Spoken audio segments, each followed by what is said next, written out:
All right. Thank you, everyone, for showing up. Happy to be here. I'm Sam. I'm a Bitcoin research analyst at River.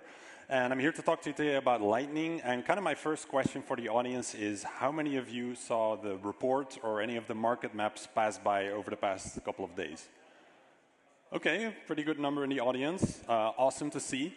So I'll be presenting about that today, about my findings in the report that I've been working on over the past 2 months. And this was kind of my deadline, so it's been a lot of weekends and evenings to get everything done in time. Managed to do it. So a little bit of context on River, for those who aren't familiar with the company. It's a US-based Bitcoin-focused brokerage. Been around since like 2018, 2019 or so. I'm one of the tall people in the back, obviously being Dutch.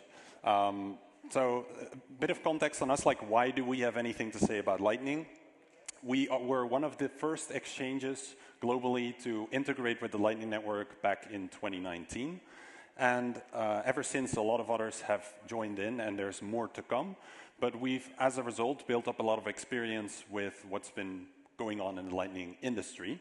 And we have built a product around this called River Lightning, which is an API that makes it really easy for companies to integrate with the Lightning Network. And our first biggest client there was El Salvador's Chivo wallet that people have heard all kinds of things about, with El Salvador making Bitcoin legal tender.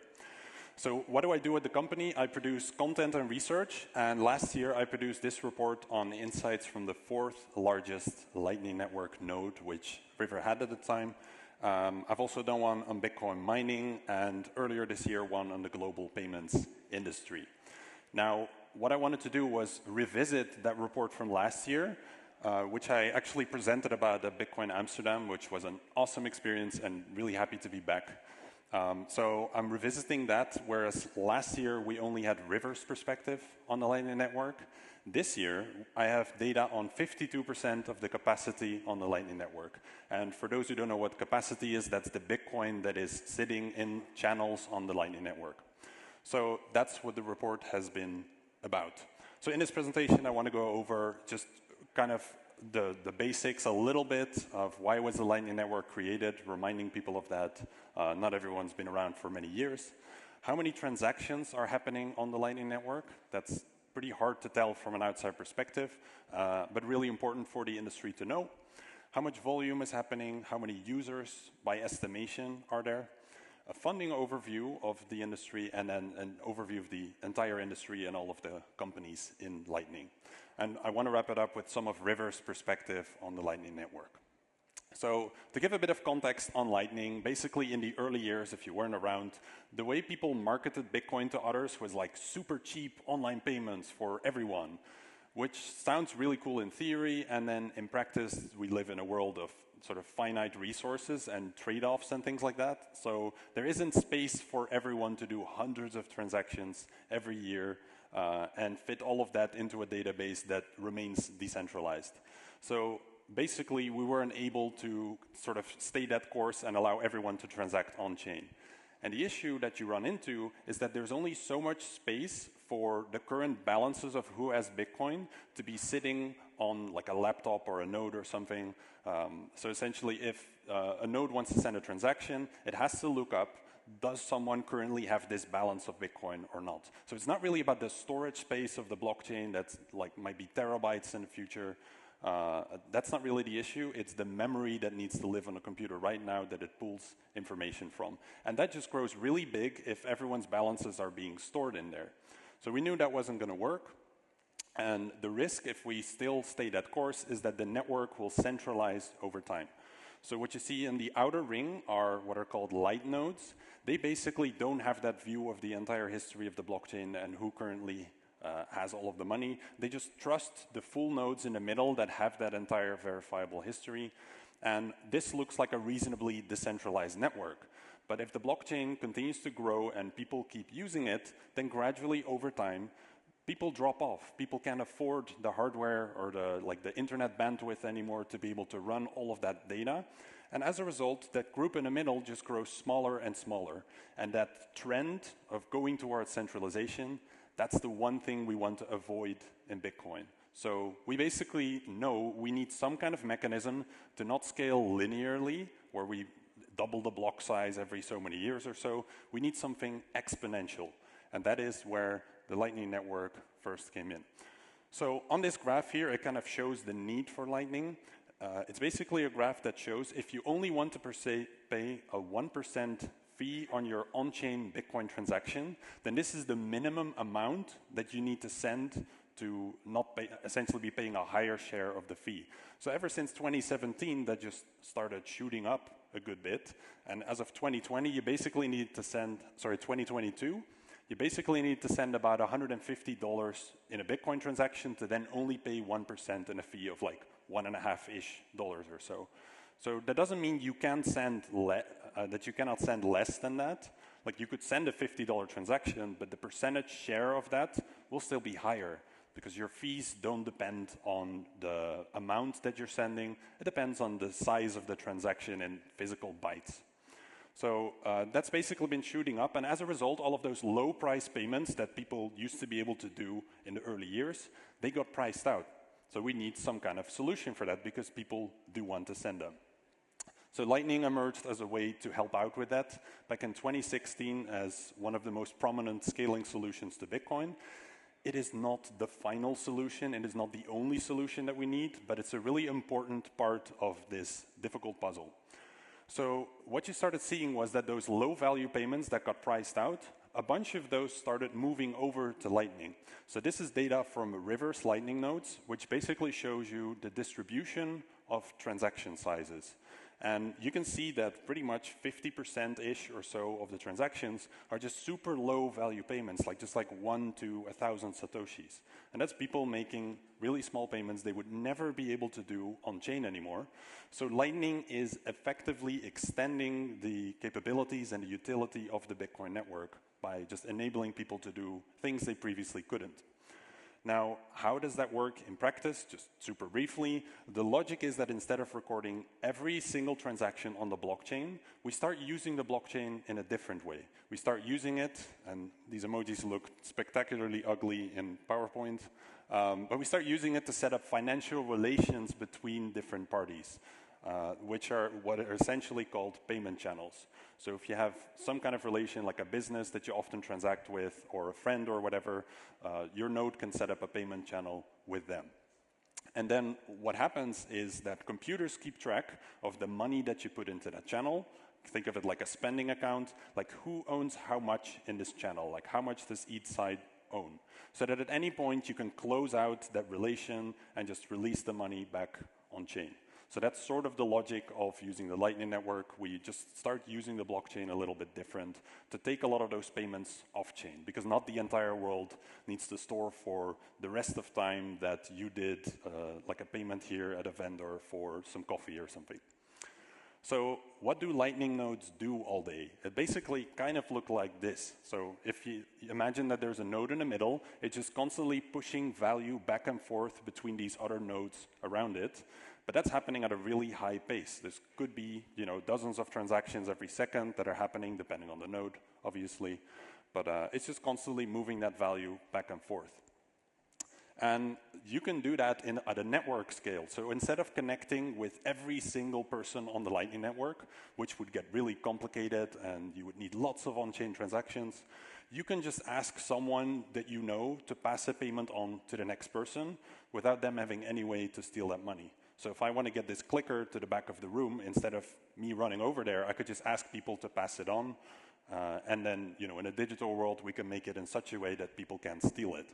So the balances in between, like, they don't really lose any money or anything. They just take money in from the one side and pass it on to the other side and charge a little fee for that, potentially.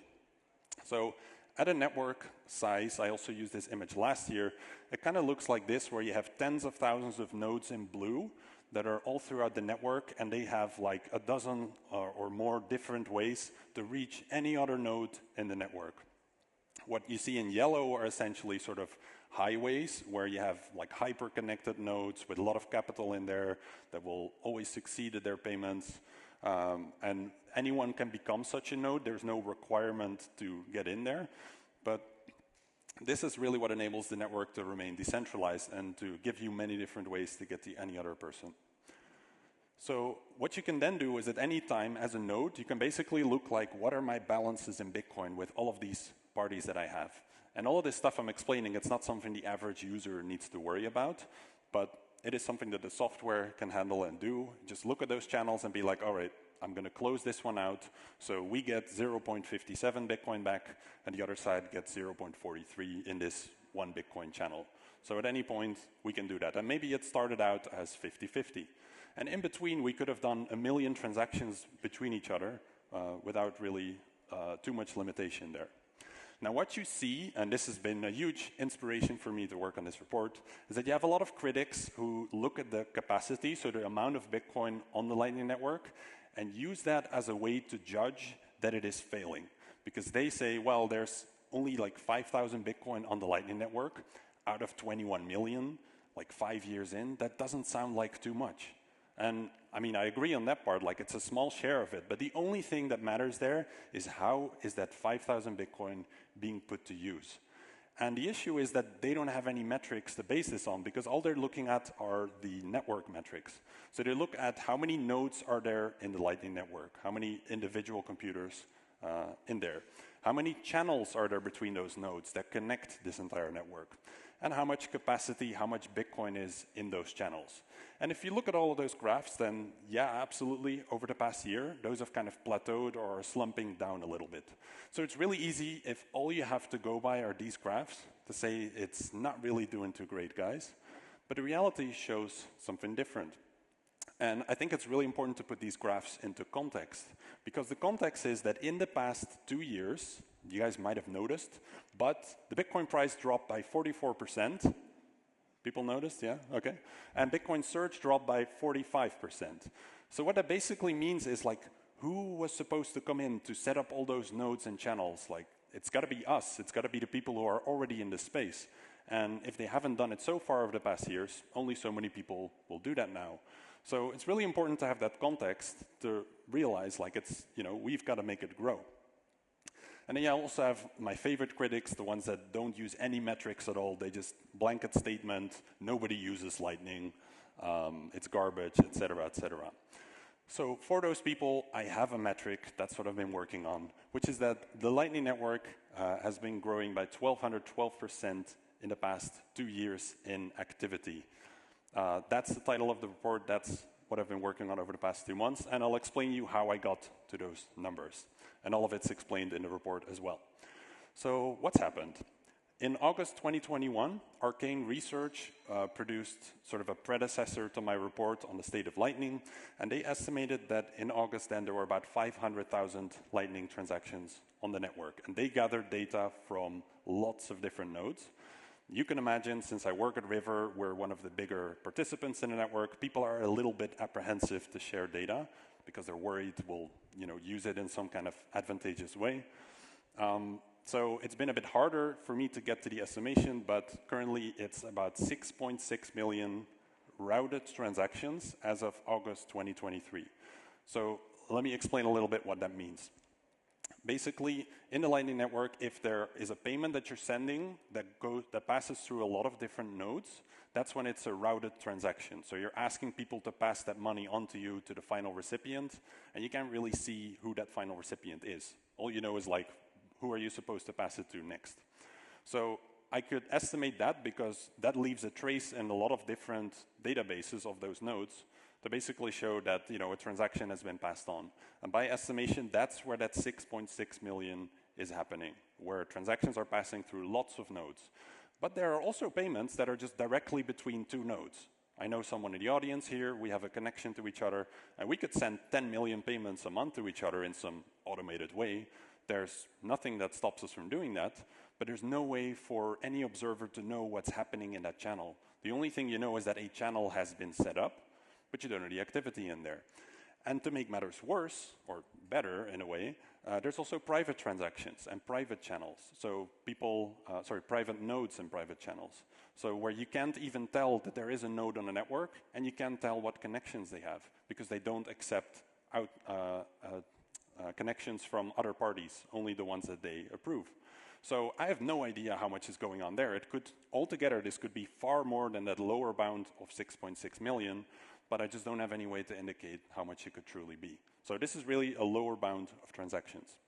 Now, last month I presented at the Baltic Honey Badger Conference. Maybe some people saw the video pass by. And back then, which was early on in my research, all I was able to sort of verify of a minimum that we had was like 1.1 million transactions on Lightning. And now we're 6 times higher, so people go like what happened? Like, were you bad at your job a month ago and then you got good? What basically happened was I had more time to gather a lot of data. And a bunch of these companies were willing to share their data and give me far more insights to be able to really put up good and reliable numbers. And then I also found data from LNBig and Async, which had published some stuff online that I could use to then reach 52% of the public capacity on the network, where I could make an estimation of how many transactions are happening.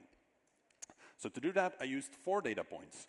First, at a node level, so all those individual nodes that I just showed, I looked at what is their capacity, how much Bitcoin do they have on their node, how much volume did they route over that month of August 2023, and how many transactions did they send. So they shared that information with me. And you can then start combining those metrics to calculate something that I call like capacity performance, or you could think of it as like velocity of money.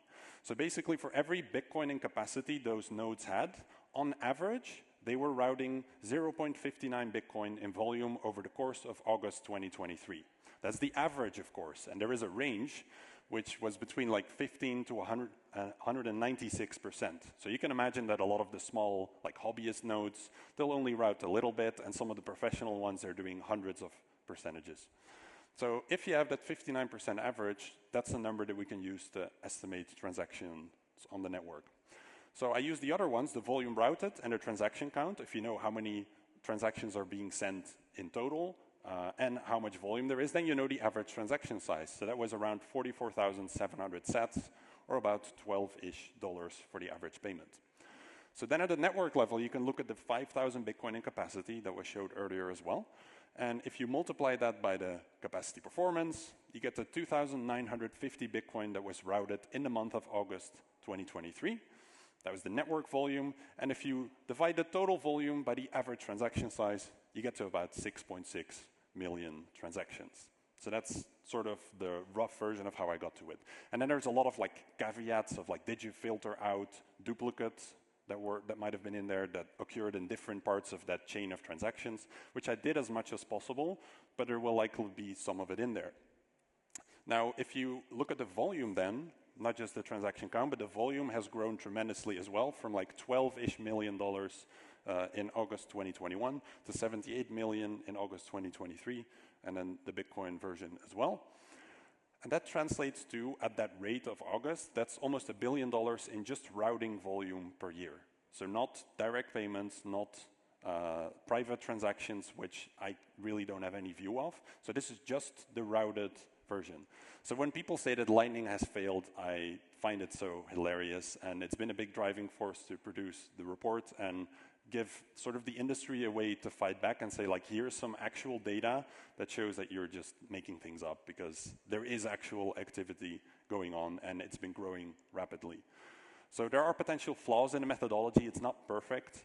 With research in general, you always have to make some assumptions. It could be that the number's higher because of those direct and private transactions that I mentioned.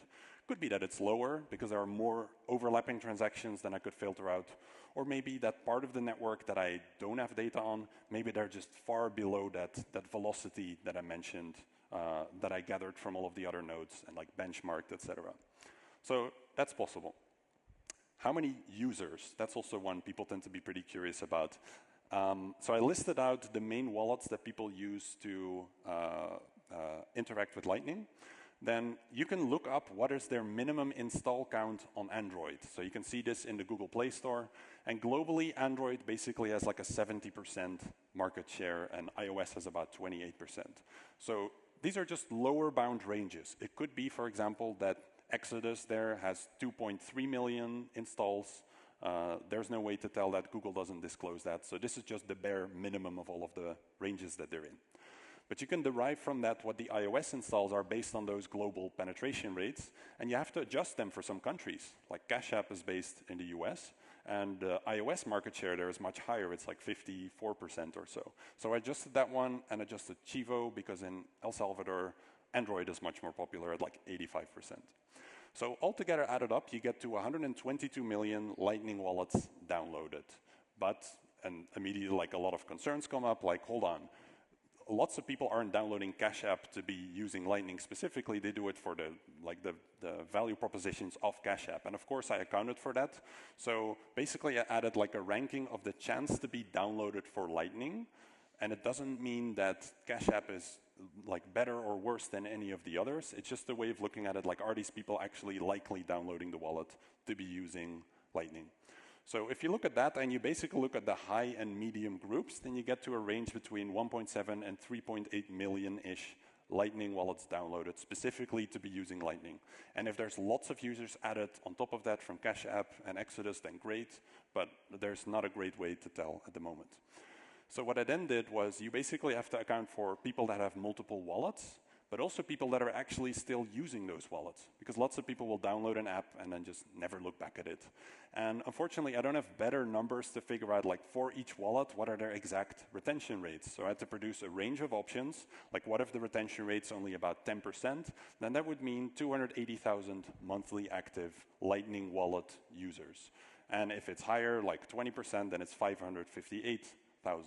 So that gives you at least a range within an order of magnitude of how many people might be using Lightning actively today. And those people are essentially doing those 6.6 million monthly routed transactions before everything else. Now, the more serious discussion is on non-custodial versus custodial usage, where there are far more custodial users than there are non-custodial users. Because for those who don't know the difference, non-custodial basically means that you actually own your Bitcoin, you own your keys, you are responsible for it as well if anything goes wrong. And custodial means someone else is basically holding it for you. And that's easier. It's easier to onboard people who don't really know much about Bitcoin or Lightning. So you see a lot of tweets and messages pass by where people say, like, we should warn users about custodial wallets, because if anything goes wrong with those companies, then a lot of people would lose their funds. And I absolutely agree, people should warn users about these types of things if the companies aren't doing it themselves as well. But you also see people saying, like, you know, using a custodial wallet is not using Bitcoin, it's not helping the space in any way. And I actually strongly disagree with that one, because the question is, what makes investors want to fund solving those non-custodial challenges that are like in the network that people need help with? Like, who's going to fund the developers to solve that? Why would an investor do that? They would do it if there are users. If there's a clear show that people love Lightning, that they want to use it all the time, whether they're custodial or non-custodial doesn't really matter to an investor. They just want to know, do people want to use the thing? And if people want to use the thing, then they will fund the development of the network and build all kinds of fantastic stuff on top of it. So that's been happening. Investors have sort of taken this message of the network is serious. It's likely going to stick around. Yes, it's not perfect. Lots of stuff to be solved. But this shows by year the funding that has been raised by Lightning-specific companies. So it's not like an exchange raised $100 million and then integrated Lightning and they're in this number. It's really like filtered out to, are these companies actually trying to build infrastructure or solutions or apps or wallets, etc., for Lightning specifically. So that's a really big number, and it has essentially spawned this Lightning industry market map of companies where you have on the top left the wallets and exchanges in a bunch of different categories. At the bottom left, use cases in all kinds of different ways to basically be using Lightning infrastructure. So all of the solutions that make it possible to do stuff like to interact with the Lightning network, essentially, that allows you to like accept it for payments, etc. And then sort of an empowerment layer is what I call it, of like a business accelerator of like data and analytics companies that make it easy for all these other companies to have a view on what's going on. So that's a market map of 179 companies, I believe. Lots of fun to make on the plane. Yeah, that's this report is in a large way for them as well. It's not just for River, it's for the entire space to show like activity has been going on, it has been growing, and it's looking really cool. So to wrap up with River's perspective, just some insights I wanted to share that are in the report as well. We tried to share as much as possible to help the network develop and help people understand, like, what's everyone talking about, what's going on there. So from our perspective, our monthly Lightning transactions routed has been going up very rapidly. On the left-hand side, you have the monthly transaction count, and basically here it's like the cumulative. So we're now like well over 3 million transactions as of October, which isn't on there yet. But it's been growing really rapidly as we're just seeing increased demand and activity in general. Now, that hasn't gone at the cost of our payment success rate, which has actually gone up. So Lightning payments don't always succeed, because I explained earlier, you need to find a route through that network to reach any other person. And sometimes people on the receiving end are just offline, or their balance is empty or something, and they didn't think about it. So you can have all kinds of issues along the way, and there's a lot of hard challenges to solve there for developers. But this is the core focus for River. It's getting this number as close to 100% as possible, like 99.9999999, because you want to provide the solution to lots of big companies and all kinds of industries, and they actually want to know that it works and that it's reliable and that they're not going to get an angry customer on the phone, if they even have a phone, I guess, to reach out to. But you want something reliable, and that's really our core focus with River Lightning and the API that we've built there, which just allows companies to really easily dip their toes in without like all the technical stuff I explained, like managing your own nodes, managing the liquidity, setting up channels and closing them. None of that stuff is something that companies need to worry about. They can always do that later if they really see the demand and the need to do it. So why are companies interested in Lightning? We've obviously been talking to a lot of companies as River. I share a bit about that in the report too. They want to have a USP over competitors, and Lightning is like a new cool thing, and people are really looking at that like, is that something we could integrate to make us look more appealing than others? In some cases, they're trying to figure out, can we save costs in some ways by using Lightning, by just doing more of our transactions over Lightning and then not having to pay the on-chain fees? This is, of course, a big one. People want to develop new revenue streams and business models like, hey, can we just start selling things online for a couple cents to a massive amount of users, or for $1 or any kind of small amount that wouldn't be feasible with credit cards or PayPal or whatever.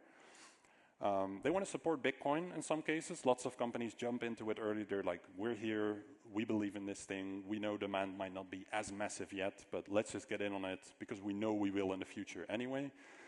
And this one is going to be up and coming, I think.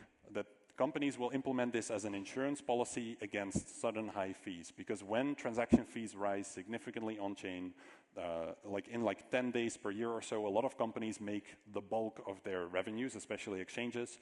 So they want to have a way for customers to actually put their Bitcoin on a platform or to take it off without paying huge fees. So to wrap it up, the biggest hurdle to adoption for businesses has been how much is Lightning being used? And we now kind of have an answer of how much Lightning is sort of scaling out Bitcoin's transactions per second on the right hand, and on the left hand, transactions per day. It's just popped up since 2020 and been growing significantly ever since. So thank you very much, everyone. If you're interested in reading more about it, you can find me or River on Twitter, and the report will be right at the top. It's been a wild ride, and I'm really proud of just the entire ecosystem for making this possible. Thank you very much.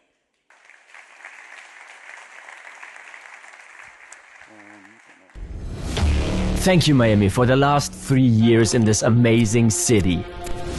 The whole world shut down, but Miami welcomed us with open arms. We want to show Bitcoin to the whole world. We are taking the conference on the road to set the stage for Bitcoin in a new city.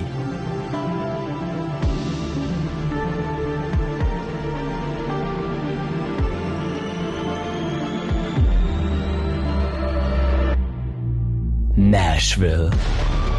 Bitcoin 2024 is coming to Nashville in Tennessee, a city that is known as a music and freedom city. Bitcoin 2024 in Nashville from July 25th to 27th.